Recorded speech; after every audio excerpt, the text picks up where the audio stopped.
सुदामा और कृष्ण। सुदामा और श्री कृष्ण बचपन के मित्र थे और दोनों ने एक ही साथ शिक्षा ग्रहण की थी। सुदामा बहुत ही गरीब थे और वह ब्राह्मण थे, इसलिए वह दिन भर में 5 घर से भिक्षा मांगकर अपना और अपने परिवार का पेट भरते थे।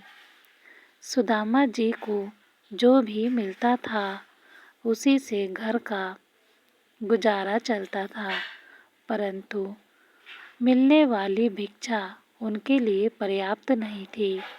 उनका और उनके परिवार का पेट भी उससे भरता नहीं था। इसी भिक्षा से अतिथि सत्कार भी हुआ करता था। सुदामा की पत्नी को यह मालूम था कि सुदामा और श्री कृष्ण दोनों मित्र हैं। श्री कृष्ण द्वारका के महाराजा हैं। अगर सुदामा उनसे सहायता मांगेंगे तो कभी भी ना नहीं कर पाएंगे। इसलिए सुदामा की पत्नी ने सुदामा को बहुत बार कृष्ण के पास द्वारका जाने के लिए कहा, परंतु सुदामा जी हर बार मना कर देते थे।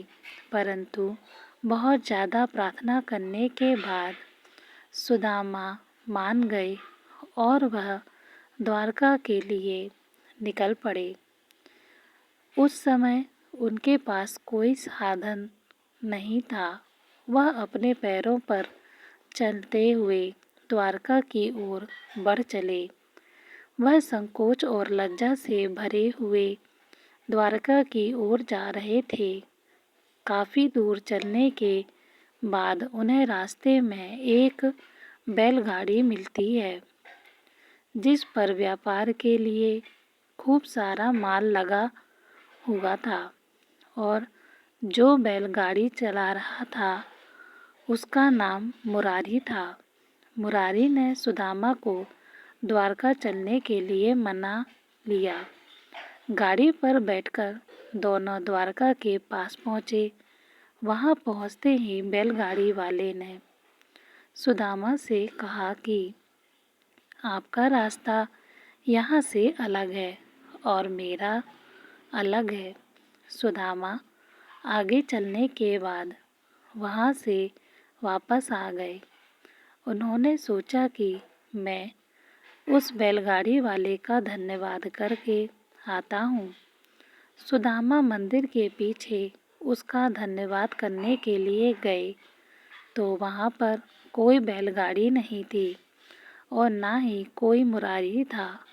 उन्हें कुछ समझ नहीं आ रहा था। वह सोच रहे थे कि एक क्षण पहले वह मुरारी से बातचीत कर रहे थे, परंतु दूसरे क्षण में यहाँ पर कोई भी नहीं है। सुदामा समझ गए थे कि उनके मित्र श्री कृष्ण की ही कोई लीला है। वास्तव में ऐसा ही हुआ। जब दोनों की मुलाकात हुई तो वह दोनों मुरारी की घटना पर मुस्कुरा रहे थे। भगवान तो हमारे साथ हर समय रहते हैं और किसी न किसी रूप में हमारी मदद करते हैं।